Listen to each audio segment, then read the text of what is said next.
Hey guys, this is Joe. Today I want to introduce you to our partner Vanta. Achieving ISO 27001 or SOC 2 compliance can unlock major growth for your company and build customer trust, but the process can be time intense and costly. Vanta automates compliance, getting your audit ready quickly and saving up to 85% of associated costs. And Vanta scales with your business, helping you enter new markets. Join 7,000 global companies like Atlassian, Flow Health, and Quora that trust Vanta. Claim 20% off Vanta at vanta.com/startupradio. That's vanta.com, spelled vanta.com/startupradio.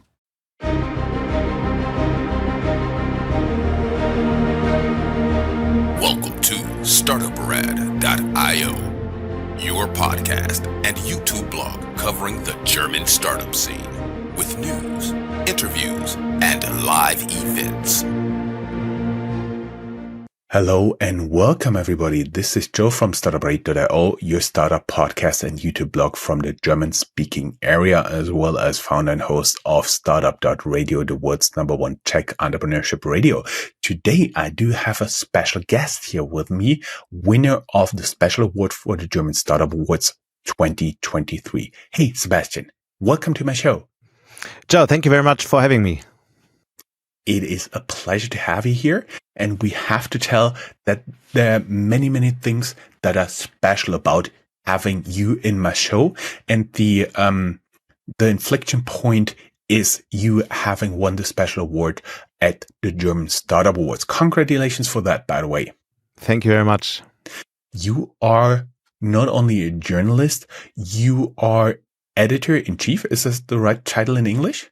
Yes, you can say so.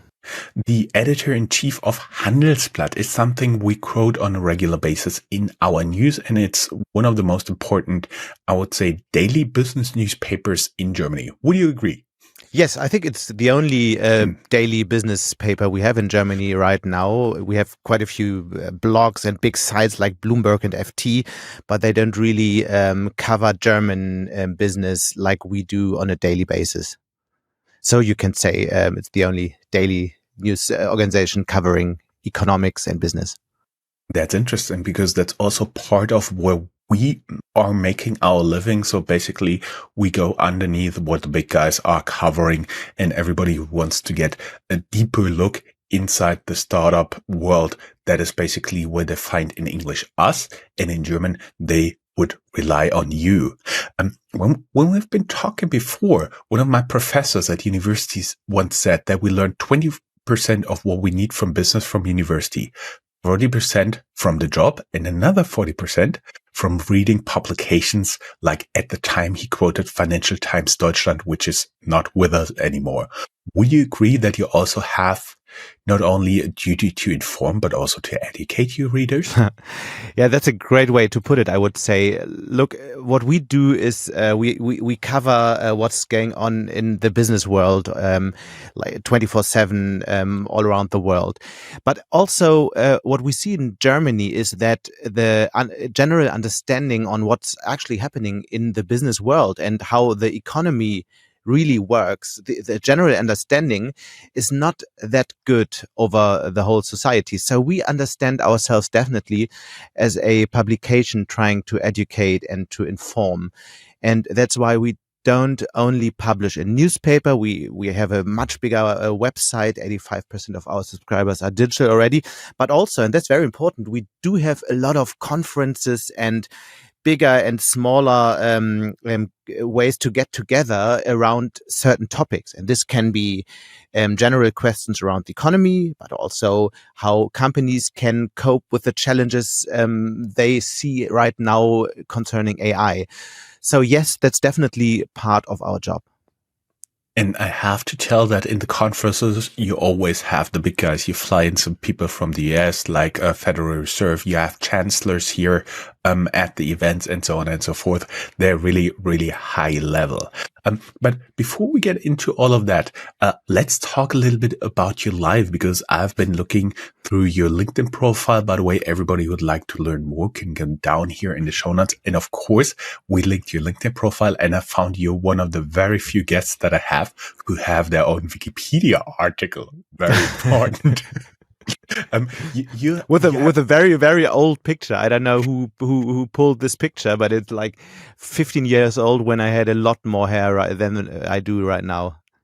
I have two boys. I run my own business. You see the hair is thinning out as well, so don't worry about that. You had many stops in news outlets in Germany, and that is also known to international audiences.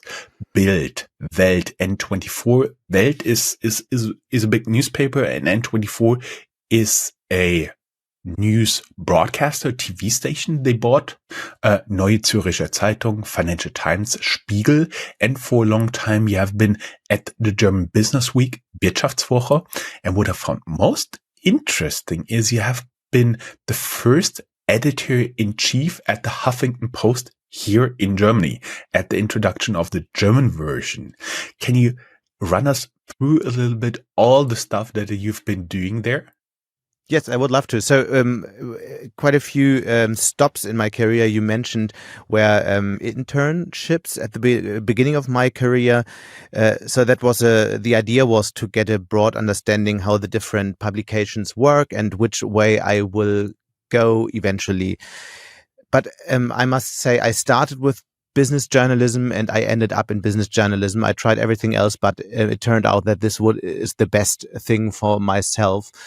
So what happened then was during university, I was studying economics and politics. I started working for the German edition of the Financial Times, which was a fantastic startup project, trying something completely new, a more newsy kind of business journalism in Germany. So that was the idea. By that time, they had great writers and great editor and a fantastic team. That was my way into business journalism, and I learned a lot during that time because it was a very young, very small team. And as a student, I worked late shifts there, but I could work like all the other editors did as well. I had a great, that was a great way to learn how the business really works. And after that, I went to a journalism school.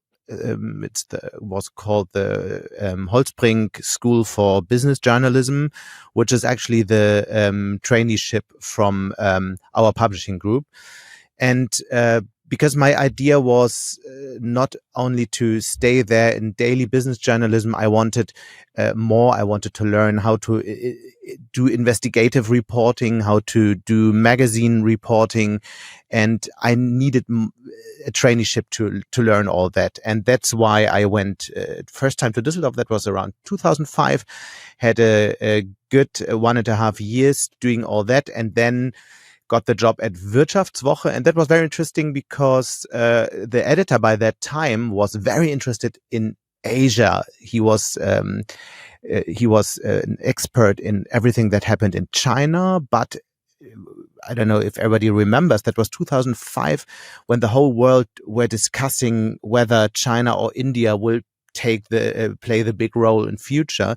It was not as clear as it is today that it's China. So, and during university, I wrote my thesis for 6 months in India. So I knew quite a bit about the country. And so he hired me and said, in 1.5 years, you are going to India as a correspondent and you will stay there for a couple of years and report what's going on in India. So I went to Wirtschaftswoche, but then a couple of months later, he went away. He got another job, and the new editor was not so interested in Asia anymore. So there was no correspondent job for me anymore. And so from there, I got an offer going back to Financial Times Deutschland, which was a fantastic opportunity. But then I got my first leading role as an editor for the science and technology part of Wirtschaftswoche.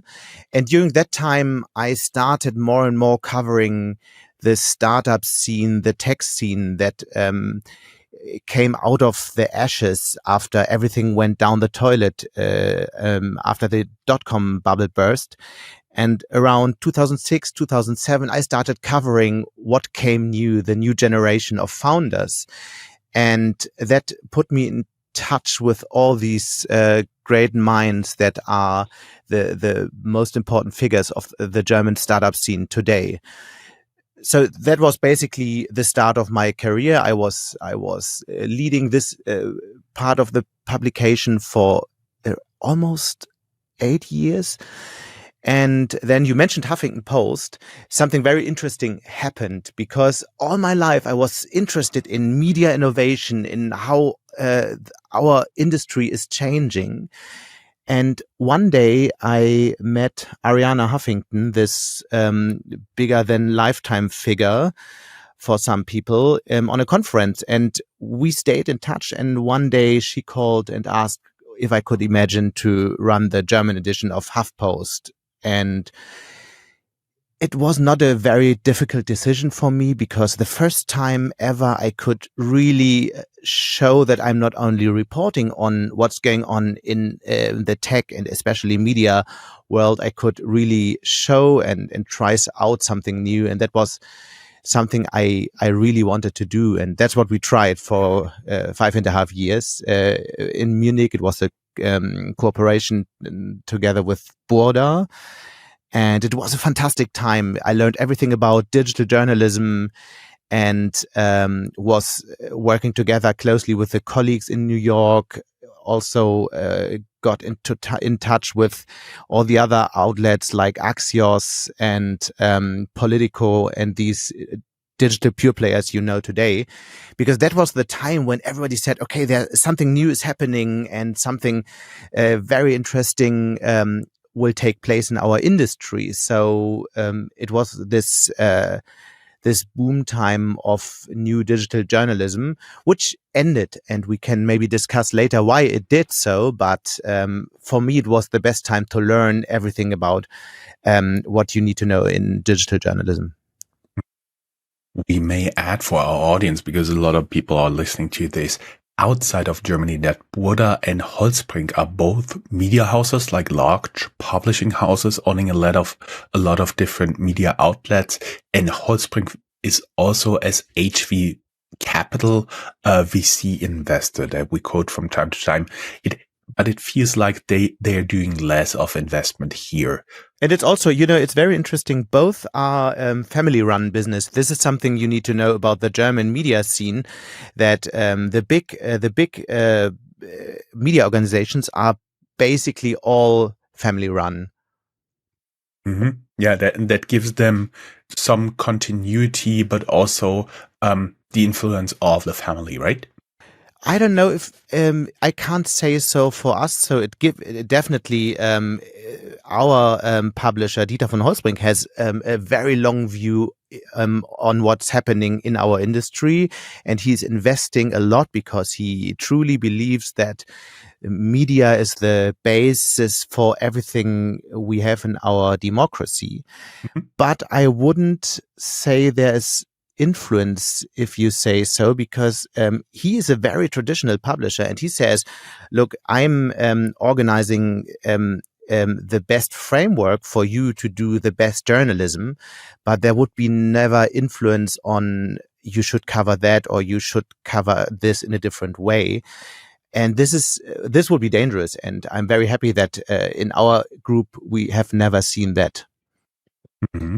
Before we get into what you're doing at Handelsblatt, for which you won the award and which frequently makes me and Chris quote you guys in our news, you've been playing with new radio stations in the 1990s with private radio. That was also something very digital for you? Look, the funny thing about myself is that I made my hobby my profession.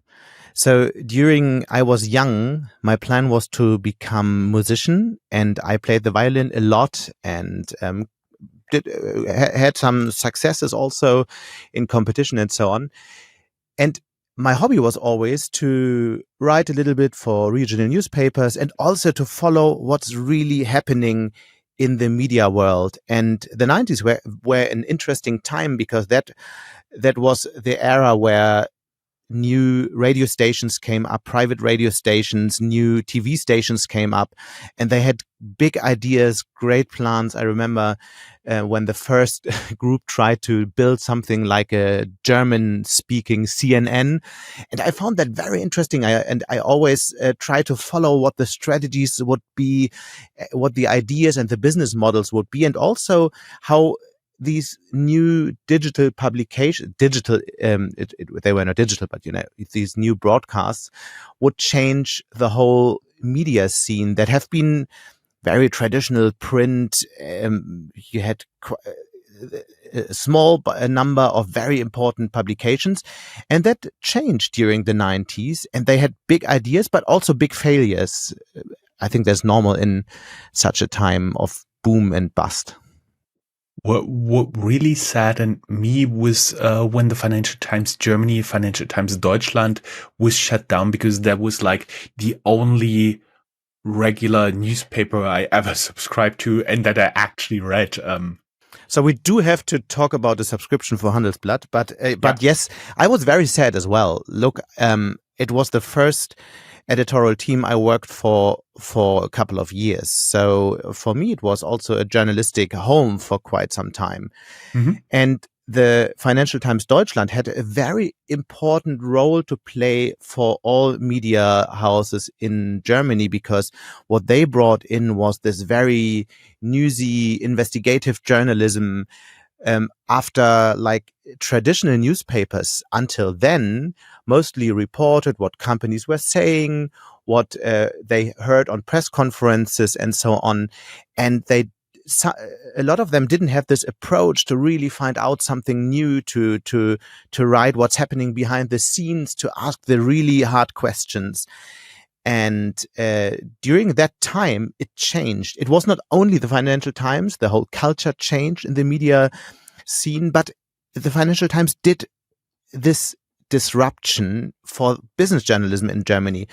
So you can say that they were playing a very important role, and they had some of the brightest minds in German journalism by that time. And you find them now all over the place. Steffen Klusmann, the former editor-in-chief, he was after that editor of Stern and later Manager Magazin and then Spiegel. So, and a lot of these journalists from Financial Times Deutschland really moved the whole media scene in Germany in the years after that. So the publication went away, but the culture stayed. And I think that's a great thing. Mm-hmm. For me personally, it was not only that, but also that it basically moved the tone of the article from really the formal level in which are books, school books written, down to really spoken language. That was also something that really attracted me. And actually, I'm born in Mainz and raised there, and I'm so much not a football fan like Bundesliga and so on and so forth. I only realized that Mainz 05, the football club of the city of Mainz, got into Bundesliga because I read it by accident in Financial Times. I vividly remember that. Okay. And at one point you have been, before we get into that, you said, you've been, writing your final thesis in India. How spicy can you eat? Oh, I can eat very spicy, because you must know that half of my family is Indian now, because my wife is British Indian. And so I got used to very spicy food, and I liked it before also. So yes, I'm ready to do any competition. Maybe not on a podcast though. No need to do that. And you then moved into your position at Handelsblatt in 2018. Can you take us through your journey, what you did there? And also, I want to mention that 2022, you won the award for the best editor-in-chief in your resort. Yeah, that was a great honor, and I don't know how I deserved it. So you might ask the jury, but I was very happy to be named best editor that year.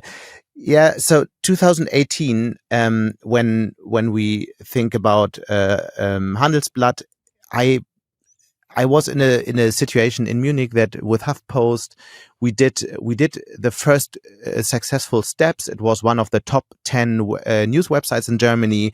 The team was around 30 people, and my position was, okay, now we have to take it to the next level. We have to invest. We have to especially to invest in investigative reporting, because this is something that would differentiate us. And by that time, they wouldn't want to do this invest. So I was looking around what's going on else, and I did got in touch with the former editor of Handelsblatt, and who by that time was CEO of the Handelsblatt Media Group, and he was looking for somebody who's leading the digital transformation of this publication. And we talked for quite some time. I think we talked for more than 1 year. And suddenly everything was right. And I thought, okay, this will be my next step. So I did something, because I'm from Hamburg, and I always had a problem with Düsseldorf because it's much smaller and it's very different to Hamburg, and everybody from Hamburg wants to go back to Hamburg at some point. So when I moved away from Düsseldorf to Munich, I thought I will never come back. So I did something I would have never expected. I came back to Düsseldorf, where Handelsblatt. Do you want me to edit out what you said about Düsseldorf in the final publication? So I think it's all right like that. And so then by that time, Handelsblatt was a great brand. They invested a lot in great journalism, and had these big conferences you mentioned before. So the business model was fantastic. But we also saw that the print subscription was going down, the advertisement in print is going down, so the business model was in stress. Mm-hmm. And so the plan was to completely change the business model and to make it a sustainable digital business model. And that was the task by that time, 2018. And today we do, as I said, we do have 85% of our subscribers purely digital. We still print, and we will print for many years, so that's not a problem for us. But what we did in the last couple of years, we completely changed the focus of the whole company in direction digital. So when I came 2018, there was a lot of focus on print. When the editors came together in the morning, they would talk about a lot. Okay, what will be first page? What will be third page? And everybody was talking about the paper, and nobody really talked about what's happening digital. But more and more people came via digital. And also for many years, there was not a lot of invest in digital technology. The content management system was very old. The website needed relaunch and everything. So we had to change basically everything in the last couple of years. So we changed the infrastructure, but we also changed the whole culture of the company, and we made a digital first editorial team out of a print first organization. And that sounds very easy, but it's the most difficult thing you can do to change everything people love and have done for the last 25 years within a couple of months. Because it's, when you are a journalist, it's so important for your piece to be big in print and to be big on page one. So to make them understand how much more important it is to be on the top of the website and to have a great click-through rate, and to make the the reader engage a lot with what you just wrote, it's just different. And this is what we started. It's this culture change we started 2018. And I must say, we can talk a lot about what we did. The most important thing is the team always asks, okay, how far did we get now in percent? So how far did we get and when is this over? And I always say it's 65%. And then the editors say, but you said 65% last year already. And then I say, yes. And the truth is it will always be 65% because the whole environment, the way people are using content and changing the way they read is changing so quickly that we have to adapt every year. Mm-hmm. That made me smile. There's a software company out there. Everybody who's in financial services knows what I'm talking about. They like to also track their progress in terms of percentages. And I once asked them, okay, we're at 1% here. What does it mean? Does it mean the person has found their pencil? So it's always very tough to say how far are you, as you said, when the target is moving in terms of percentage, but also what the percentages actually mean. But what I found in startups, in scale-ups here in Germany, it's always very good if you can point to an example that is working, for example, in the US. What came to mind when you've been talking is how the New York Times digitized their business model. Did this help you to argue for a digital first strategy, and would have been damaging to you if that would not have worked for them? Yeah, so we have a lot of conversation until today, a lot of conversation with New York Times, Wall Street Journal, Financial Times. We also went there for a couple of days and had in-depth conversations how they put their strategy, how they changed also their strategy in the last couple of years. So this is something what I really like about the new media industry, that everybody's talking to everybody and tries to learn. And even like big publications learn from smaller publications like us. And because everybody has the same questions right now, nobody is really the absolute front runner. And yes, definitely. I mean, the American publications, the FT, have been so much quicker and started so much earlier with their change in business model. They said we do subscription first for already like 10, 15 years ago, whereas we in Germany had this stupid idea that content has to be free and we can finance quality journalism and reporting, investigative reporting with advertisement, which is an absolute stupid idea, because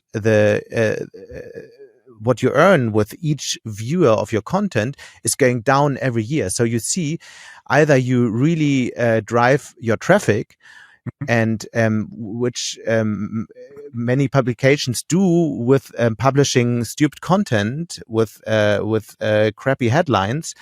So either you do that or you earn less money. So this can't work in the end. So what I always say is we are in a very interesting position right now, because the first time ever in media business, we do have a business model that is putting journalism in the center. It's a lie that giving everything for free is something that came up with the internet. When you look into the business model of the big publishing groups before, the truth is they earned 70-80% their money, 70 to 80% of their turnover was in advertisement. So, and the rest, so the money they earned was with reach. And that's why so many print publications sold quite a few print publications, but also gave away much more to have a high number of readers every day, because the business model was not to sell content. The business model was to sell eyeballs to advertisers. What we do now is the first time in our history, content is really in the center of our business model. So what we do have to understand every day is how do our paying subscribers really read our content? What do they read? What are they interested in? And the most important question is not what do we as editors think? The most important question is what questions do our readers have for us every day, each hour?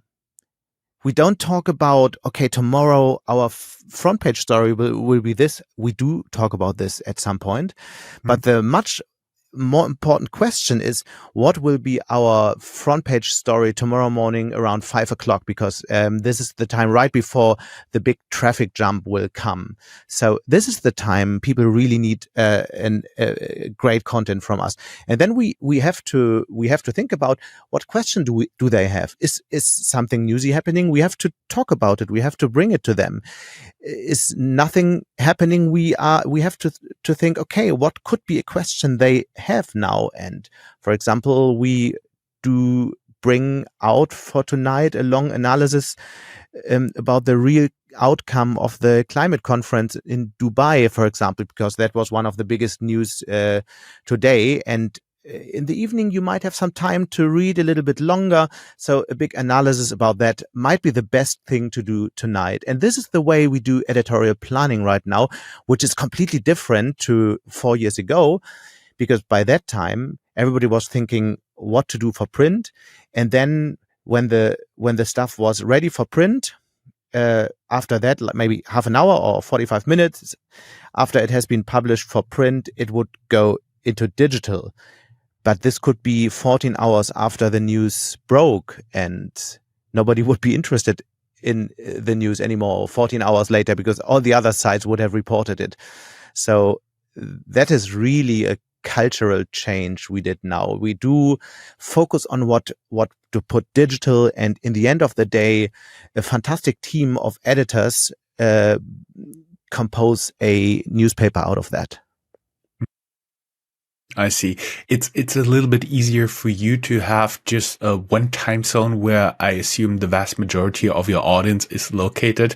It's completely different for me. I'm actually, every time I publish something, it stretches over something like 36 hours because I start in the US, Asia, Europe, and then the next day I have it behind the Great Firewall in mainland China on Himalaya. But the question for me would be, when are those peaks? Is it between 6 a.m. and 9 a.m. when the people are reading in the morning first, like on their cell phone, on their tablet, and on the desktop computer? It's very, very interesting. As one fun fact is, when you are a paying subscriber for Handelsblatt, you get up earlier. So the paying subscriber peak would be around 6. And you can read some articles free on the website. So the free reader would come around 7. And we see our audience is on the way to the airport already, or on the way to work, whatever. Yes, we have the biggest peak in the morning, as I said, between 6 and 7. And this is a mobile peak. It's not a lot of website traffic, and most of the traffic with our subscribers would be in our app. We have a lunchtime peak, which is almost as high, but a little bit less. And we have another peak in the evenings, let's say around 7 o'clock, when everybody's home. People try to get back to what's happening the last day. And this is the time when most people would also read the e-paper. So this would be the electronic version of our newspaper. I see. I have several questions for you, because when you've been talking about subscriptions here, how do you view the project of Krautreporter, meaning a crowdfunded journalism entity that is basically financed by having additional members? Is that like the long-term future of journalism? I'm not the biggest fan of saying this or that way will be the long-term future, because the future will have many different ways of financing journalism. The only thing I can say is that the pure advertisement based journalism will die out for many companies. This won't be a way to finance at least quality journalism. And so the rest is open. There will be mixed models. There will be pure subscription models. There will be member models. I think there will be foundation models as well. We don't see that so much in Germany, at least, but we see quite a few big ones in the United States. I think this will be a trend as well for the next years, and there will be new ways of collaborations. There will be also billionaires buying newspapers like they do in France, but also the United States. So all different kind of ways, and everybody can think about what the best way would be. But what we can say is that the old way doesn't work anymore, and we have to think much harder how to first attract audiences, which is great, because I think the way we think now about journalism makes our journalism better, because we have never understood as good what people really expect from us. And now some think, okay, is it great when you only run what the numbers tell you? This is not what we do. So we say we are not number driven, but we are number informed. So we use the analytics to understand if the journalism we plan, if our reporting really is getting to the people that are paying for us. And if we have a great reporting where 12 journalists did research for 6-7 months, this can happen. And only a few thousand people would read it in the end. We would have a debrief and think and talk about why that happened and how we can this kind of story in a different way next time to attract more readers, because this is what we want. We want to do great reporting and relevant reporting, and we want to attract the most number of readers possible. You've been talking before about questions your audience have, and I was thinking, how do you get to those questions? Do you get regular emails? Do you have like open feedback on your website, or do you actually use an AI to scope the interest? So we do have a few of these things. We do have feedback on the website. We get a lot of emails, but we also get a lot of signals what people actually want. And I mean, let's talk about COP again, COP28. So the last paper came out this morning. It's clear that there will be some questions about it, and we would say, okay, what are the most important questions now? What would people actually want to know now, and what would be the best time to publish? And we would have the same with the budget crisis with the national government in Germany that we are facing right now. That was a story Handelsblatt basically broke again and again. So we did not really. This is also what is very important for us, that we not write behind the news. We have to set the news. This is what we did a lot, and then we know what the questions are. When we did a great job answering these questions, the numbers are good. If not, the numbers are not good. I see.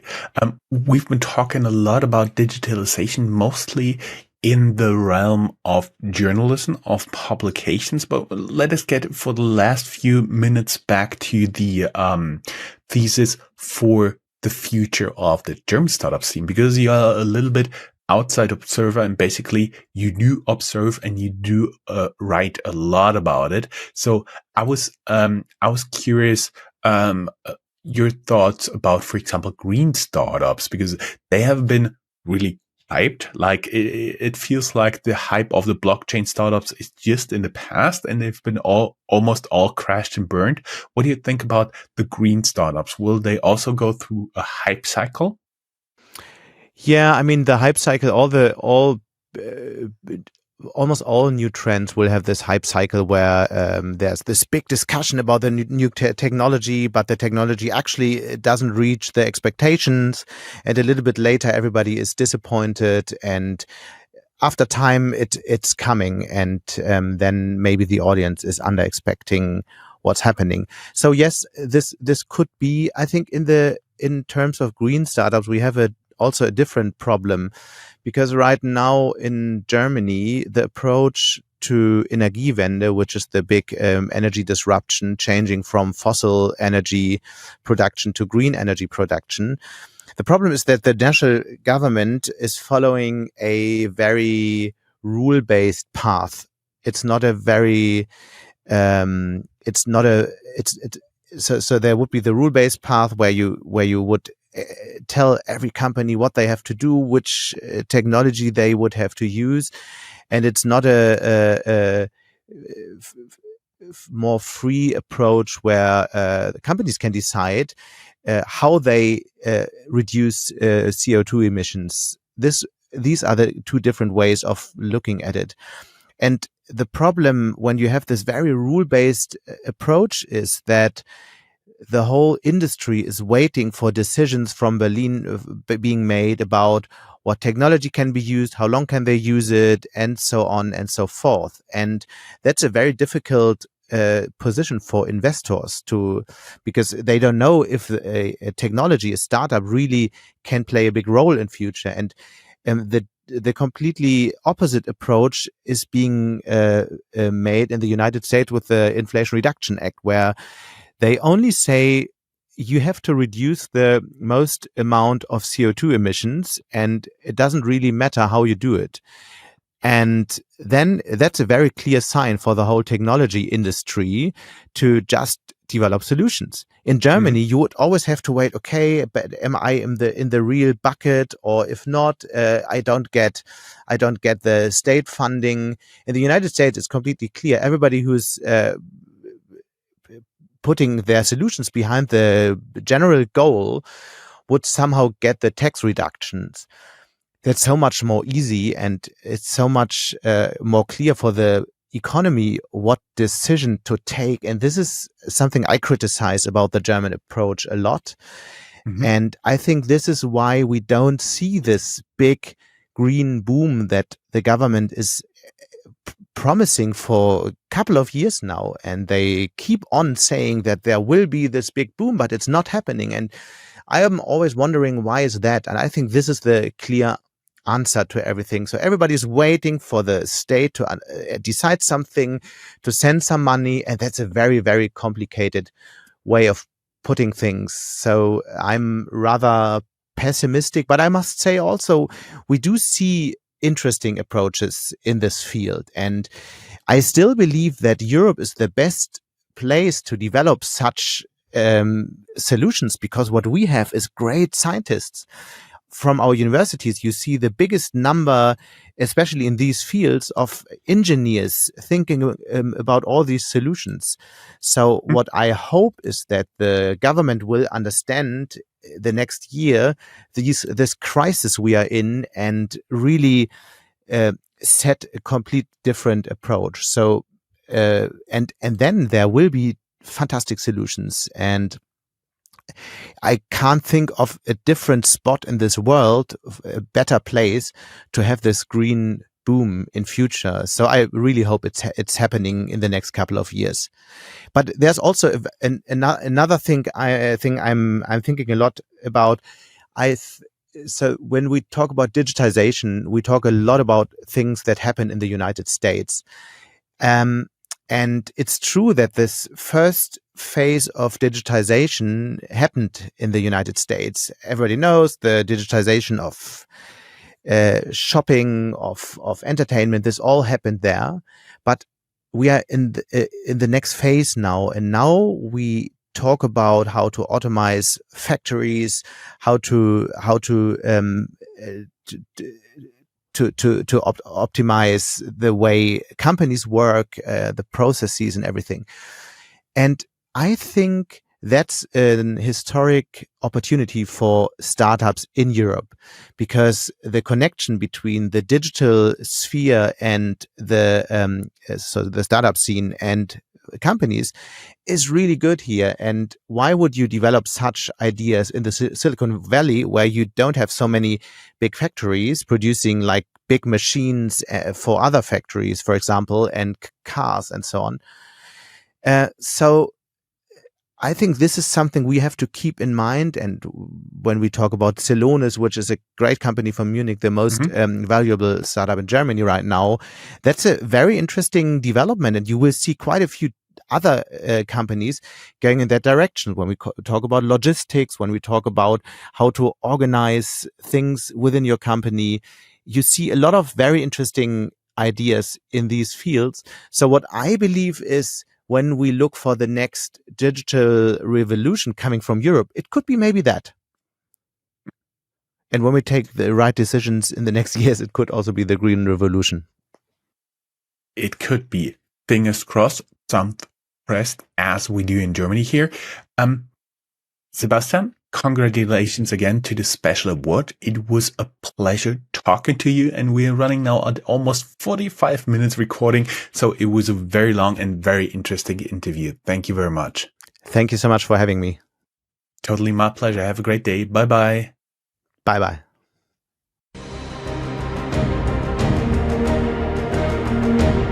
That's all, folks.